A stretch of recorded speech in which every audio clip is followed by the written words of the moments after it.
Assalamualaikum warahmatullahi wabarakatuh. Anak-anak ibu, semoga kita semua dalam keadaan sehat walafiat sehingga kita bisa memulai proses pembelajaran kimia pada hari ini dengan baik. Jadi pada semester 2, mata pelajaran yang pertama kali kita ajarkan adalah asam dan basa. Jadi seperti yang anak ibu ketahui bahwa sebenarnya asam dan basa ini sebenarnya sangat berkaitan erat dengan kehidupan kita sehari-hari, ya. Contohnya kamu pernah makan jeruk,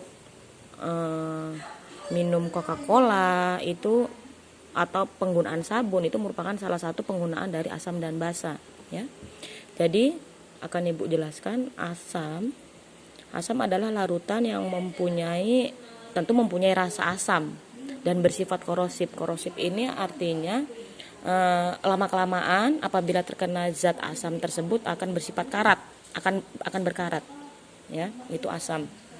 Pertama, mempunyai rasa asam dan bersifat korosif atau berkarat. Yang kedua adalah mempunyai pH. Jadi pH itu singkatan dari potensi hidrogen. pH ini merupakan indikator dari asam dan basa. Jadi pH itu mempunyai rentang dari 1 sampai 14. 1 sampai 14 di mana 1 sampai 6 merupakan rentang asam, sedangkan 7 netral, dan pH 8 sampai 14 itu merupakan rentang pH dari basa. Jadi untuk asam 1 sampai 6 berarti semakin kecil angkanya maka sifat zat tersebut semakin asam. Semakin besar angkanya berarti sifat asamnya semakin berkurang.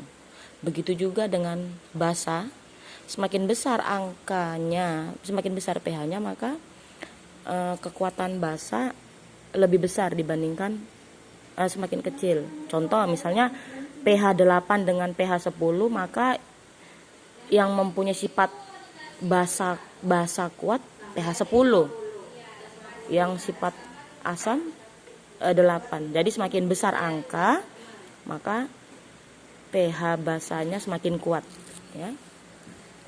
Kemudian untuk asam itu mempunyai ciri-ciri dia melepas H+, sedangkan basa ciri-cirinya adalah mempunyai ion OH-. Selanjutnya adalah asam basa arrhenius. Jadi ada beberapa pendapat ahli tentang asam dan basa. Yang akan ibu bahas pertama kali adalah asam basa arrhenius. Arrhenius itu mengatakan bahwasanya asam senyawa yang jika dilarutkan dalam air melepaskan ion H+. Sedangkan basa adalah senyawa yang jika dilarutkan dalam air melepaskan ion OH-, ya. Jadi ciri-cirinya asam itu H+. Ciri-ciri asam itu H+. Sedangkan basa itu ciri-cirinya adalah OH-, yaitu untuk arrhenius. Sedangkan untuk asam basa Bronsted-Lowry itu biasanya disebut juga dengan asam basa konjugasi. Asam basa konjugasi. Jadi asam basa Bronsted-Lowry, asam dikatakannya adalah donor proton. Artinya dia memberi proton H+, memberi H+. Sedangkan basa akseptor proton atau penerima H+. Yang perlu anak-anak ketahui, pada asam basa Bronsted-Lowry itu ciri-cirinya adalah mereka satu pasang yang hanya memiliki perbedaan satu atom H+. Hanya dibedakan satu atom H. Misal H3O+ dengan H2O. H3O+ jumlahannya berapa? Ada 3. H2O jumlahannya ada berapa? Ada 2. Artinya mereka sepasang atau berkonjugasi. Ya, contoh. Soal pertama adalah HCl ditambah H2O menghasilkan H3O+ ditambah Cl-. Udah. Sekarang kita cari mana yang sepasang. Mana yang sepasang? Ternyata yang sepasang dikatakan sepasang apabila dia hanya memiliki jarak 1 atom H. Oke, pada contoh soal nomor 1, maka yang sepasang adalah HCl dengan Cl-. HCl dengan Cl-. Kok bisa dikatakan sepasang? Karena HCl sama-sama memiliki Cl, sedangkan HCl memiliki 1 atom H. Di Cl- tidak memiliki atom H, artinya kan hanya berjarak 1. Di sebelah kiri ada atom H-nya 1, di sebelah kanan tidak ada atom H. Oke. Yang lebih banyak H-nya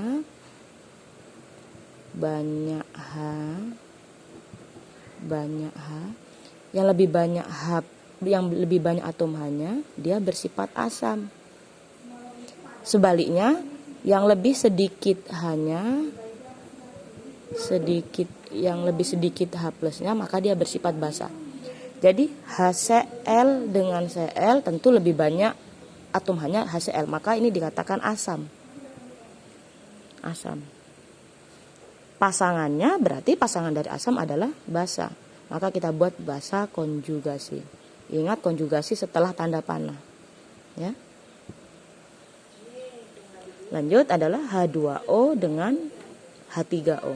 Kenapa mereka dikatakan sepasang? Karena H2O memiliki jumlah atom H2, sedangkan H3O plus memiliki atom H3. Jadi mereka hanya terpaut 1 atom H.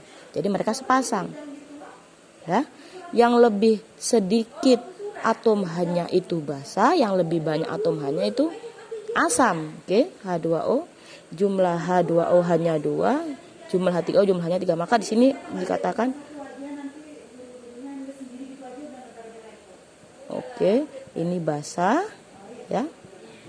Ini asam konjugasi. Paham ya? Kenapa H2O dikatakan basa? Karena dan H3O dikatakan asam karena H2O jumlahnya hanya 2, H3O jumlahnya ada 3. Semakin banyak H-nya, maka dia bersifat asam. Oke. Jadi ini basa dan asam konjugasi. Jadi konjugasi itu setelah tanda panah. Contoh soal kedua, NH3 ditambah H2PO4- menghasilkan NH4+ ditambah HPO4 2-. Oke, kita cari mana yang sepasang. Yang sepasang berarti NH3 sepasang dengan NH4+, sama-sama memiliki N, ya. Perbedaannya adalah di NH3 jumlahnya 3, pada NH4+ jumlahnya 4. Artinya mereka sepasang. Sepasang itu artinya mereka hanya berjarak 1 atom H. Yang sedikit atom H-nya bersifat basa, yang banyak H-nya bersifat asam. Maka NH3 jumlahnya 3, kita buat sini basa, maka pasangannya NH4 bersifat asam konjugasi.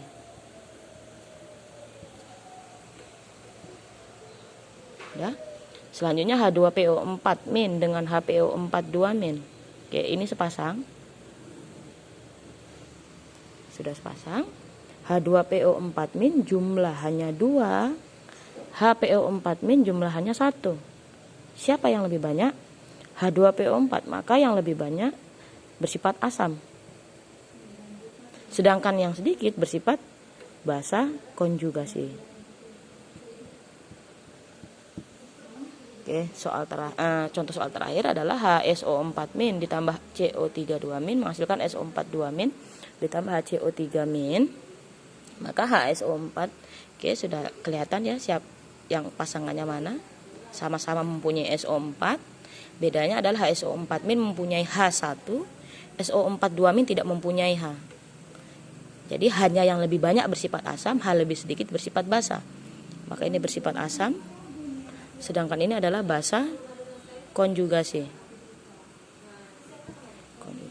Lanjut, CO32- dengan HCO3-. CO32- dengan HCO, ini CO32- tidak mempunyai H, sedangkan HCO3- itu hanya 1. Maka yang lebih sedikit hanya bersifat basa, yang lebih banyak hanya berarti bersifat asam konjugasi. Ingat, konjugasi diletakkan setelah tanda panah. Oke, sudah paham ya anak-anak? Apabila ada yang kurang paham, silakan ditanyakan kepada ibu. Terima kasih. Assalamualaikum warahmatullahi wabarakatuh.